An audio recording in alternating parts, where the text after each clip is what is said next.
একবার ভাবুন তো, আপনার স্ত্রী আপনার সামনে নৃশংসভাবে কেটে কেটে টুকরো করছে কোনো মানুষের দেহ। কি ভয় পেয়ে গেলেন?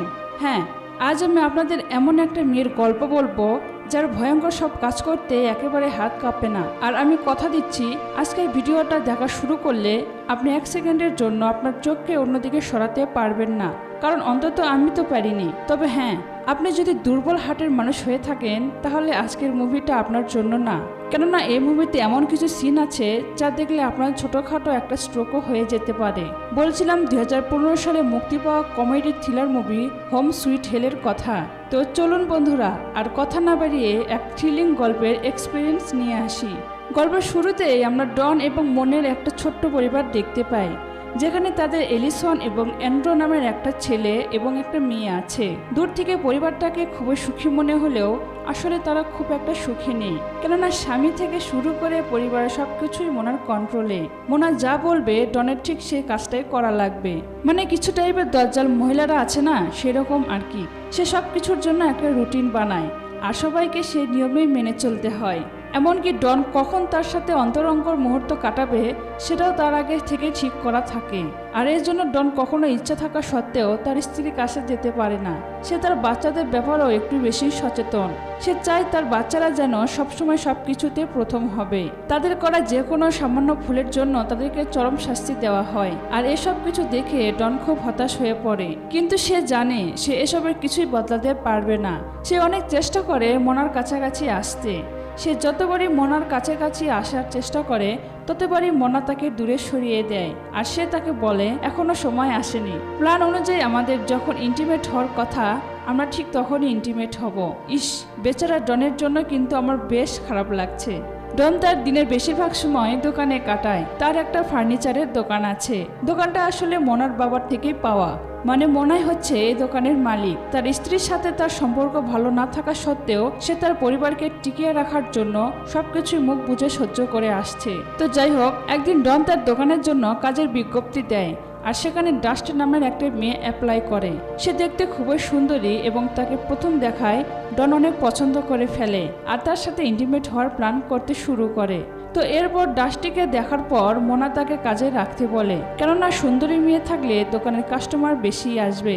এদিকে ডনের বন্ধু লি ও ডাস্টিকে দেখে একেবারে পাগল হয়ে যায়। লি তখন ডনকে বলে যে আমাদের এরকম কাউকে দরকার যে আমাদের মাথাকে অন্যদিকে ঘুরিয়ে দেবে। আমরা সারাদিন এখানে কাজ করি আর বাসায় গেলে স্ত্রীদের বক বক শুনতে শুনতে কানটা ঝালাপালা হয়ে যায়। ডাস্টির মতো একটা মেয়ে থাকলে আমাদের মনও ভালো থাকবে আর আমাদের কাজের প্রতি মনোযোগও বাড়বে। এদিকে দেখা যায় একজন গ্যাংস্টার একটা মানুষকে খুন করছে আর এরপরে সে টিভিতে রঙের দোকানের ওই ফার্নিচারের বিজ্ঞাপনটা দেখতে শুরু করে। আর এই বিজ্ঞাপনে জন তার দোকানের ব্যাপারে বিস্তারিত বলছিল। সে গ্যাংস্টার সে বিজ্ঞাপনটা খুব ভালোভাবে দেখে আর ডনকে তাদের নেক্সট টার্গেট বানিয়ে নেয়। আর এরপরে থেকে গ্যাংস্টার ডন এবং তার পরিবারের উপর নজর রাখতে শুরু করে। কিন্তু ডন এসবের কিছুই টের পায় না।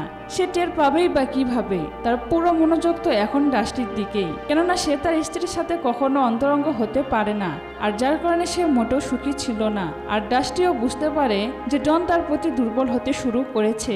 তারপর থেকে তাদের মধ্যে সম্পর্ক তৈরি হয় আর তারা ইন্টিমেট হতে শুরু করে। আর তাদের এই সম্পর্ক এভাবেই চলতে থাকে। তারা প্রায় সময় বিভিন্ন জায়গায় ইন্টিমেট হতো। ডন এ সম্পর্কে খুবই খুশি, তাই সে নিজেকে আরো বেশি ফিট আর চাঙ্গা রাখার জন্য এক্সারসাইজও করা শুরু করে। এদিকে মোনা তার প্ল্যান অনুযায়ী ডনের কাছাকাছি আসতে চাইলে সে তাকে দূরে সরিয়ে দেয়। সবকিছু ডনের মন মতোই চলছিল। মোনাও তার এই পরিবর্তন লক্ষ্য করে, কিন্তু তাকে কিছুই বলে না। তো এভাবে ডনের দিনগুলো খুব সুন্দরভাবে কাটছিল। এরপরে একদিন মোনা তাদের বাড়িতে একটা পার্টি রাখে আর সেখানে ডাস্টিও আসে। ডাস্টি সেখানে এসে ডনকে এমন একটা খবর দেয় যা শুনে ডনের একেবারে মন খারাপ হয়ে যায়। সে ডনকে বলে যে আমি প্রেগনেন্ট। ডন তো একথা শুনে রীতিমতো ভয় পেয়ে যায়, কারণ তার স্ত্রী যদি একবার একথা জানতে পারে তাহলে তার অবস্থা একেবারে খারাপ করে দেবে। ডন তাকে বলে যে তুমি পিল খাওনি কেন, আর এখন অ্যাবর্শন ছাড়া তো আর কোনো উপায় নেই। তখন ডাস্টি তাকে বলে যে না, আমি এটা করতে পারবো না, আমি বাচ্চাটাকে রাখতে চাই।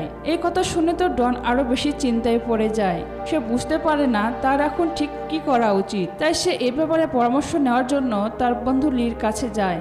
সব শুনে লি তখন বলে তুমি একটা কাজ করতে পারো, টাকা পয়সা দিয়ে কোনোভাবে ওর মুখটা বন্ধ করে দাও। ও আসলে ইচ্ছে করে এই কাজটা করেছে।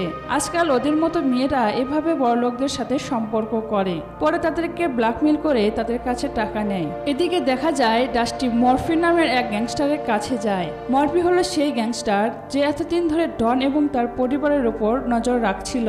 আর এখান থেকে আমরা বুঝতে পারি যে লি আসলে যেটা ধারণা করেছে সেটাই ঠিক। ডাস্টি আসলে যা করছে সবটাই মরফির কথায়।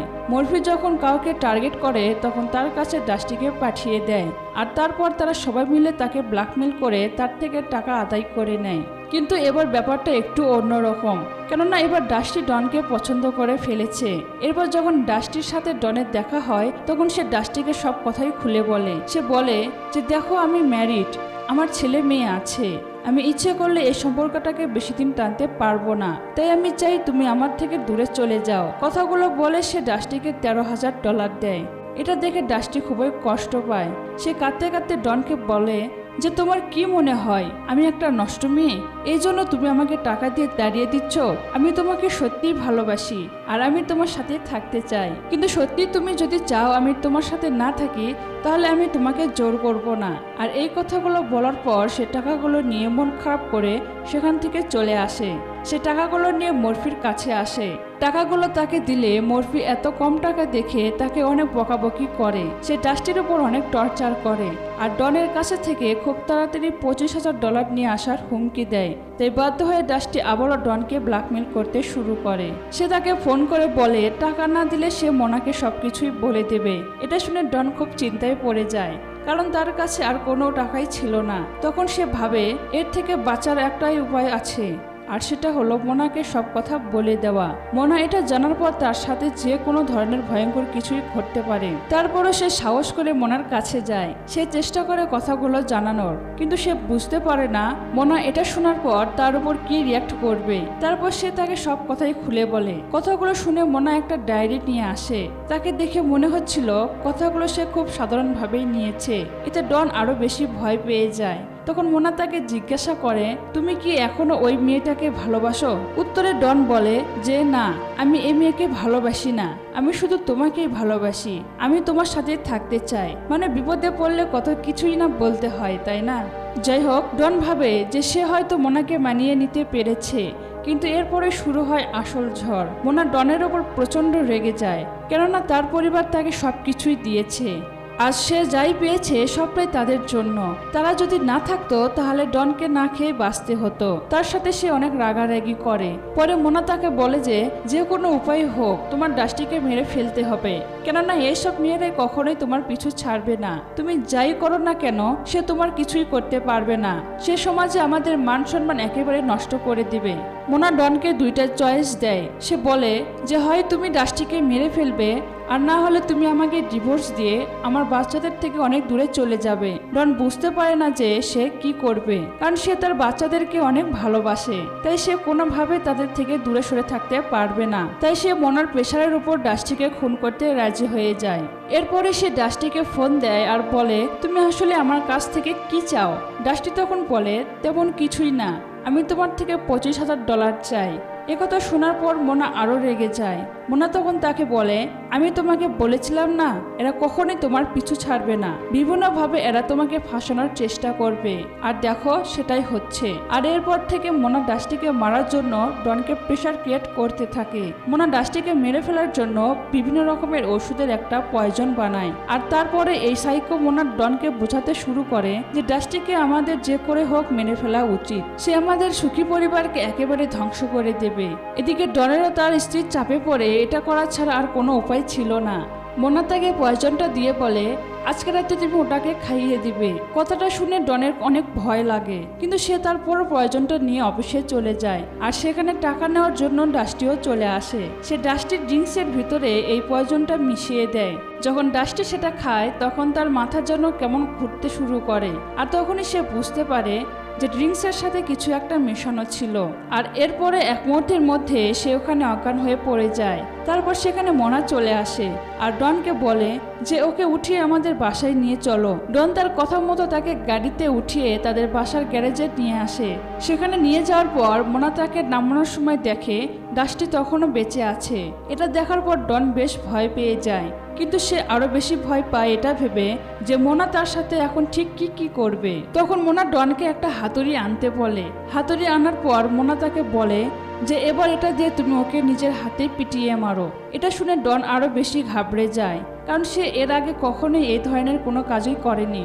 কিন্তু মোনা তাকে বলে যে এই কাজটা তোমাকেই করতে হবে, কেননা এতদিন তুমি ওর সাথে মজা নিয়েছো। কিন্তু ডন কোনোভাবে এই কাজটা করতে পারে না, তাই তার হাত থেকে হাতুড়িটা নিয়ে মোনা ডাস্টিকে পিটিয়ে সেখানেই মেরে ফেলে। কিন্তু এভাবে মেরে ফেলার পরও মোনার মন ভরে না, তাই সে ডাস্টির মৃতদেহটাকে গ্যারেজের ভিতরে নিয়ে যায়। আর এরপর সেটা ইলেকট্রিক কাটার দিয়ে তার শরীরের প্রত্যেকটা অংশই টুকরো টুকরো করে কেটে ফেলে।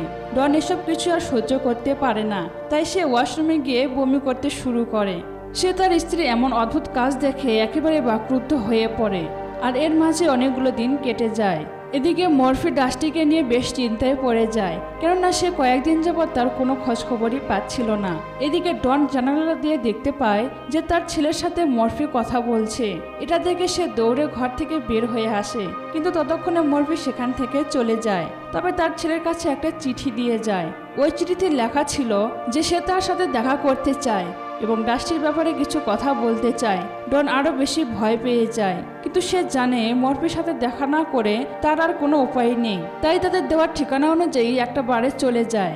সেখানে গিয়ে মরফি তাকে জিজ্ঞাসা করে ডাস্টি কোথায়। ডন বলে যে ডাস্টি কোথায় আছে সেটা আমি কি করে বলবো। সেদিন রাতে সে আমার কাছে ডলার আনতে গিয়েছিল আর আমি তাকে $25,000 দিয়েছিলাম, আর তারপর থেকে আমি তার কোনো খোঁজ খবর আর জানি না।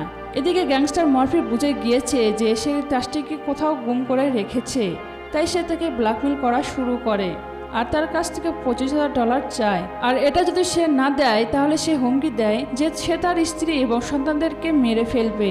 এবার ডন খুব চিন্তায় পড়ে যায়, সে কি করবে কিছুই বুঝে উঠতে পারে না। তাই সবকিছু তার স্ত্রীকে আবারও জানিয়ে দেয়। তখন তার স্ত্রী বলে যে আমি জানতাম এমন কিছু একটাই হবে, আর এরা এত সহজে আমাদের পিছু ছাড়বে না। আমার মাথায় একটা দারুণ প্ল্যান এসেছে। আমরা ডাস্টির লাশকে মরফির বাড়িতে রেখে আসব, তারপর সেই খুনের দায়ে সে ফেসে যাবে আর আমরা একেবারে নিশ্চিন্তে থাকতে পারবো। তখন ডন বলে যে তুমি এসব কি বলছো, এসব আমরা কিভাবে করব।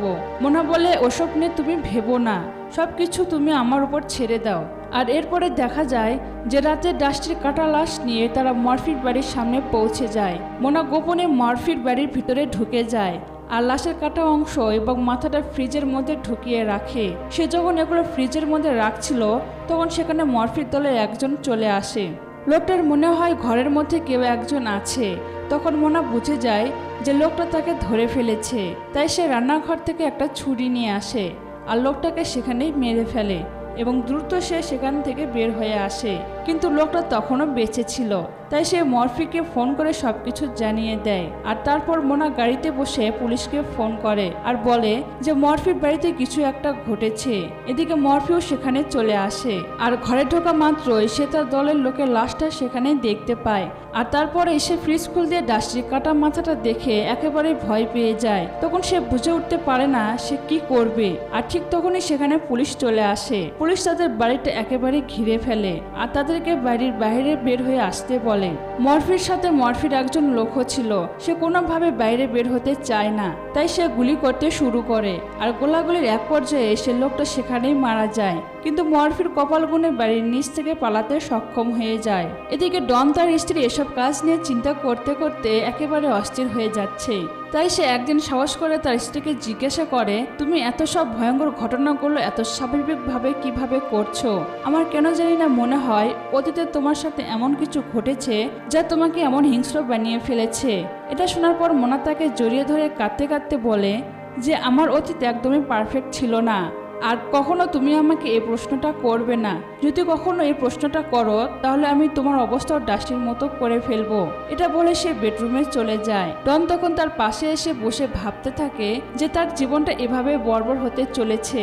সে চাইলেও মোনাকে ছাড়তে পারবে না, কারণ সে তাকে ছাড়তে গেলে মোনা তাকে কোনোভাবে বাঁচতে দেবে না। তো যাই হোক, পরের দিন দেখা যায় তাদের বাসায় একজন পুলিশ অফিসার আসে ডাস্টির ব্যাপারে খোঁজ খবর নেওয়ার জন্য। সে এসে ডনকে বলে যে আপনার দোকানে ডাস্টি নামে একজন স্টাফ ছিল যার লাশ আমরা খুঁজে পেয়েছি, তাকে আসলে খুন করা হয়েছে। আর সব থেকে খুশির বিষয় হলো আমরা খুনিকে ধরতে পেরেছি, তবে দুজন খুনির মধ্যে একজন পালিয়ে গিয়েছে আর আমরা তাকে খুঁজে বেড়াচ্ছি। পুলিশ তাকে বলে যে অনেকে বলাবলি করছে ডাস্টি নাকি প্রায় রাতে আপনার অফিসেই থাকতো। পুলিশের মুখে এই কথা শুনে ডন অনেক ঘাবড়ে যায়। সে ভয় পেতে থাকে ধরা পড়ে যাওয়ার, তাই সে চিন্তা করে পুলিশকে সবকিছু বলে দেবে। সে পুলিশকে বলে যে আমার আর ডাস্টির মধ্যে একটা সম্পর্ক ছিল, আর তাই সে প্রায় রাতে আমার কাছেই থাকতো। তবে আমি আপনাকে অনুরোধ করছি এই কথাটা প্লিজ আপনি আমার স্ত্রীকে বলবেন না। তখন পুলিশ তাকে বলে যে আমি বুঝতে পেরেছি, এটা নিয়ে আপনাকে চিন্তা করতে হবে না, আমি আপনার স্ত্রীকে কিছুই জানাবো না। তারা যখন সেখানে বসে কথা বলছিল তখন তাদের প্রতিবেশীর একটা কুকুর ডনের বাসায় চলে আসে, আর যা দেখে মোনা খুবই রেগে যায়। সে কুকুরটাকে নিয়ে তার প্রতিবেশীর কাছে যায় আর বলে, আর যদি কখনো আপনার কুকুরকে আমি এদিকে দেখি তাহলে আমি তাকে টুকরো টুকরো করে কেটে ফেলবো। মোনার মুখে এই কথা শোনার পর সেখানে থাকা সবাই হেসে ফেলে, কিন্তু ডন তো জানে মোনা এগুলো কেন বলছে আর মোনা ঠিক কি কি করতে পারে। এদিকে দেখা যায় ডনের ছেলের জন্মদিন উপলক্ষে তাদের বাড়িতে একটা পার্টির আয়োজন করা হয়। অনেক মেহমান সেখানে এসেছে। তখন কোনো একটা কাজে ডন ফ্রিজ খুলতে গিয়ে দেখে ফ্রিজের নিচে তাদের প্রতিবেশীর কুকুরটা বসে আছে। সে ভাবতে থাকে যে কোনোভাবে যদি মোনা এটা দেখতে পায় তাহলে সে কুকুরটাকে নিশ্চিত মেরে ফেলবে। এরপর দেখা যায় যে বাইরে বাচ্চাদের মধ্যে খেলার প্রতিযোগিতা চলছে। ডনের বন্ধু লির ছেলে ডনের ছেলে অ্যান্ড্রুকে বারবার হারিয়ে দিচ্ছিল। এটা দেখে মোনা খুবই রাগ হয়ে যায়। লির ছেলে অ্যান্ড্রুর থেকে বড় হওয়ার কারণে তাকে খেলা থেকে বাদ দিয়ে দেয়। মোনা লি এবং তার স্ত্রীকে সবার সামনে অনেক অপমান করে। ডন দূর থেকে এগুলো দেখে বেশ বিরক্ত হয়, আর এসব কিছু দাঁড়িয়ে তাদের মেয়েও দেখছিল। তারপরে সে তার ভাইয়ের কাছ থেকে স্টিকটা কেড়ে নেয়, আর তার মা ঠিক যেমনটা চায় সে সেই কাজটাই করে। আর এই ঘটনা দেখার পর মোনা খুবই খুশি হয়ে যায়। ডন এগুলোর দিকে ভাবতে থাকে যে মোনা তাদের মেয়েকেও আস্তে আস্তে তার মতোই গড়ে তুলেছে, আর এসবের কারণে তার ছোট্ট মেয়ে আর ছেলেটা পাগল না হয়ে যায়। কারণ মোনা সবসময় তার ছেলেকে সব ব্যাপারে প্রেশার ক্রিয়েট করত, তাই সে তার ছেলে মেয়েকে বাঁচানোর জন্য একটা ভয়ঙ্কর প্ল্যান তৈরি করে। ডন তার স্ত্রীকে মেরে ফেলার প্ল্যান তৈরি করে। এরপর সে তার প্ল্যান অনুযায়ী তাদের গ্যারেজে আসে এবং সেখানে থাকা একটা লাইটের শর্ট সার্কিট তৈরি করে, যাতে সুইচটা অন করলে সেখানে আগুন ধরে যায়। আগুনটা যেন চারদিকে ছড়িয়ে পড়ে সে কারণে সে ওখানে থাকা সব গ্যাসের লাইনগুলো খুলে রাখে, যেন শর্ট সার্কিট হওয়া মাত্রই সেখানে একটা বড় ধরনের বিস্ফোরণ ঘটে। এগুলো সবকিছু চেক করে সে বাইরে বেরিয়ে আসে, আর বাইরে এসে সে তার স্ত্রীকে ফ্রিজ থেকে মাংস আনার জন্য বলে। আর তারপর সে তার ছেলে মেয়েদেরকে নিয়ে বাড়ি থেকে অনেক দূরে গিয়ে দাঁড়ায়, কারণ সে জানে এখানে এখন কি ঘটবে। আর এরপরে মোনা যখন সেখানে যায় আর লাইটের সুইচটা অন করে, ঠিক তখনই সেখানে অনেক ভয়ঙ্কর একটা ব্লাস্ট হয়ে যায়, আর এই ঘরের মধ্যেই তার মৃত্যু ঘটে। ডন তখন একটু মুচকি হাসে আর সেখান থেকে বের হয়ে আসে। আর এইভাবে সাইকো মোনার জীবনের পরিসমাপ্তি এখানেই ঘটে যায়। আর এরপরে দেখা যায় কয়েকটা মাস কেটে গেছে। ডন এখন খুব ধনী একজন লোক, কেননা মোনা রেখে যাওয়া সব সম্পত্তি এখন তার নিজের হয়ে গিয়েছে। ডন তার ছেলে মেয়েদেরকে নিয়ে অন্য বাড়িতে থাকা শুরু করেছে, আর তারা এখন খুব ভালোই আছে, কারণ তাদের এখন কোনো নিয়মই মানতে হয় না। এদিকে দেখা যায় সেই গ্যাংস্টার মরফি আবারও ডন এবং তার পরিবারের উপর নজর রাখা শুরু করেছে। একদিন ডন তার ছেলে মেয়েদেরকে নিয়ে ঘুরতে যাওয়ার জন্য গাড়ি নিয়ে বের হয়, আর তখন মরফি তাদের ফলো করা শুরু করে, কারণ সে জানতো ডাস্টিকে ডনই মেরে ফেলেছে। আর এরপরে জাস্ট দুটো বন্দুকের গুলির আওয়াজ পাওয়া যায়, যা শুনে মনে হয় যে হয়তো তাদেরকে মেরে ফেলা হয়েছে। আর এখানে এই গল্পটা শেষ হয়ে যায়। আসলে গল্পের এন্ডিংটা আমাকে কিছুটা নিরাশ করেছে। আমি ভেবেছিলাম মোনা মারা যাওয়ার পর হয়তো ডন এবং তার ছেলে মেয়েরা অনেক সুখে শান্তিতে জীবনযাপন করবে, তারা দূরে গিয়ে অনেক ভালোভাবে বাঁচতে শিখবে এবং ডন একটু রেহাই পাবে। কিন্তু ডনের করা একটা ভুল আর মোনার হিংস্রতার কারণে তাদের নিষ্পাপ দুটি বাচ্চাও শান্তি পেল না, যা আসলে মোটেও কাম্য নয়। মা বাবার করা ভুলের জন্য কেন বাচ্চারা শাস্তি পাবে বলুন তো? তারা তো নিষ্পাপ, তাই না? তো কেমন লেগেছে আমাদের আজকের এই গল্পটা সেটা কিন্তু কমেন্ট করে অবশ্যই জানাবেন। আর আপনাদের কারো যদি মোনার মতো স্ত্রী বা ডনের মতো হাজবেন্ড থাকতো তাহলে আপনারা ঠিক কি করতেন সেটাও কিন্তু আমাকে জানাতে পারেন। তো দেখা হচ্ছে পরবর্তী কোনো ভিডিওতে ভিন্ন কোনো সময়ে। ততক্ষণ পর্যন্ত ভালো থাকবেন। আল্লাহ হাফেজ।